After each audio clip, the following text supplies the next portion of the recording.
नमस्कार मित्रांनो, स्वागत आहे सर्वांचं ग्रीनगुड ॲग्री आपल्या मराठी यूट्यूब चॅनलमध्ये. मित्रांनो, आज आपण माहिती घेणार आहोत कापूस पिकावर जे काही तणनाशक मारायचे, पण तणनाशक नाही तर बीजनाशक. बीजनाशक नेमकं का? तर विशेष म्हणजे तणनाशक जे आहेत तर कापूस पिकावरची जी तणनाशक आहेत ही अतिशय महागडी आहेत. म्हणजे अगदीच 1400-1500 रुपयेच्या पुढे आहेत. मग एवढे तणनाशक मारणं आपल्याला कापूस पिकासाठी शक्य होत नाही. मग अशा परिस्थितीत दुसरा जो पर्याय असतो हा असतो बीजनाशक. तर बऱ्याच वेळा मी पाहिलं आहे की या तणनाशकाची चुकीची माहिती दिल्यामुळं किंवा चुकीचा वापर सांगितल्यामुळं गवत हे जळत नाही.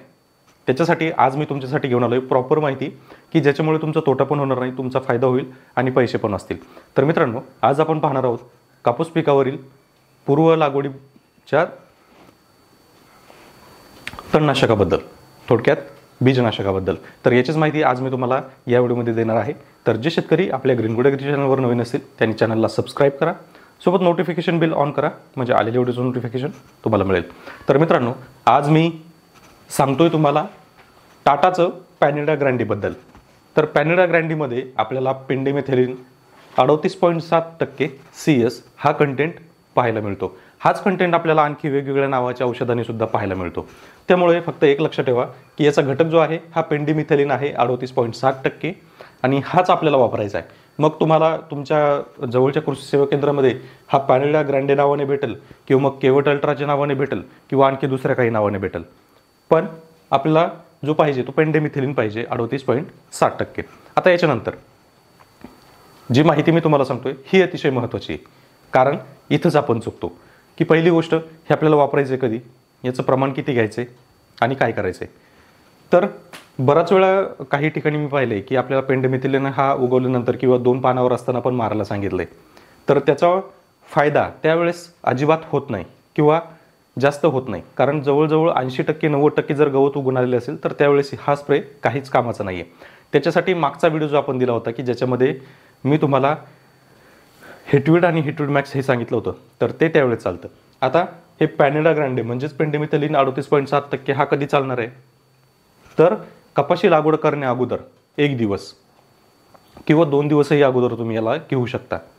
परंतु आपल्याला उन्हामध्येच हा स्प्रे घ्यायचा आहे आणि शक्यतो चांगला स्प्रे घ्यायचा आहे, कारण हा तणनाशक नाही तर बीजनाशक आहे.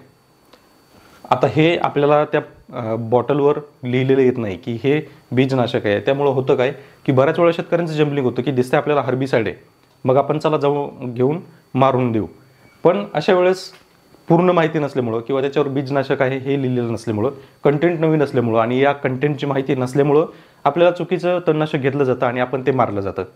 त्यामुळं लक्षात ठेवा, पेंडिमिथिलीन हा बीजनाशक आहे. तर बीजनाशक आपल्याला 1 ते 2 दिवस अगोदर उन्हामध्ये मारायचं आहे. त्यामुळे काय होईल की कोणतंही गवत उगवणार नाही किंवा अतिशय कमी प्रमाणात गवत उगेल आणि याचे रिझल्टसुद्धा खूप चांगले आहेत. वैयक्तिक शेतकऱ्यांनी सजेस्ट केल्यामुळं या प्रोडक्टची माहिती मी तुम्हाला देतोय. तर आता याचा वापर कसा करायचा आहे, तर सर्वसाधारणतः 70 ते 80 मिली एका पंपासाठी, 20 लिटरच्या पंपासाठी जवळजवळ 70 मिली याप्रमाणे वापर करू शकता. तुमच्या क्षेत्रामध्ये जर गवताचा थोडा जास्तच प्रॉब्लेम असेल तर तुम्ही एक 10 मिली आणखी त्याच्यामध्ये वाढवू शकता. परंतु त्याचं प्रमाण जे आहे हे 70 मिली प्रति 20 लिटरच्या पंपासाठी म्हणजेच 700 मिली प्रति बॅरल किंवा एकर. कारण एका एकरला आपल्याला सर्वसाधारण 200 लिटर पाणी लागतं आणि त्या 200 लिटरचं प्रमाण हे 700 मिली आहे. म्हणजे ऑलमोस्ट जवळजवळ आपल्याला 3.5 मिली प्रति लिटर पाण्यासाठी हे पेंडिमिथिलीन घ्यायचं आहे. तर त्याच्यासाठी आपल्याला जे कंपनीचं रिकमेंडेड प्रमाण आहे ते 700 मिली प्रति एकर आहे अशा हिशोबानं. परंतु आपण ज्यावेळेस पंपाचा हिशोब करतो किंवा बरेच शेतकरी पंपाचं विचारतात, तर 70 मिली प्रति पंप एवढं आपल्याला त्याचं वापरायचं आहे. 3.5 मिली प्रति लिटर पाण्यासाठी हे वापरायचं आहे. तर एकंदरीत हे पॅनिडा ग्रँडे जे आहे तर हे सेम याच पद्धतीने वापरायचं आहे. या पद्धतीने वापरल्यावर तुम्हाला जे काही क्षेत्रामध्ये आपल्या गवत किंवा इतर काही तण उगवते तर ते उगवणार नाही. त्यांचं बीज जे आहे हे या तणनाशकामुळं किंवा या बीजनाशकामुळं ते मरलं जाईल आणि तण नियंत्रण राहील.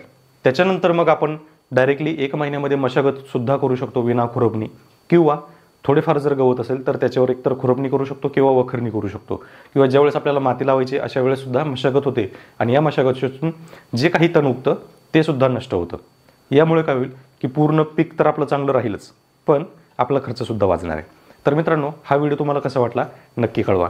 व्हिडिओ जर आवडला असेल तर व्हिडिओला लाईक करा, आणि चॅनलला सबस्क्राईब देखील करा. तसेच तुम्हाला कापूस पिकासंदर्भात आणखी काय अडचण येते आणि काय तुम्हाला त्याच्यावर माहिती पाहिजे हे नक्की कळवा. धन्यवाद.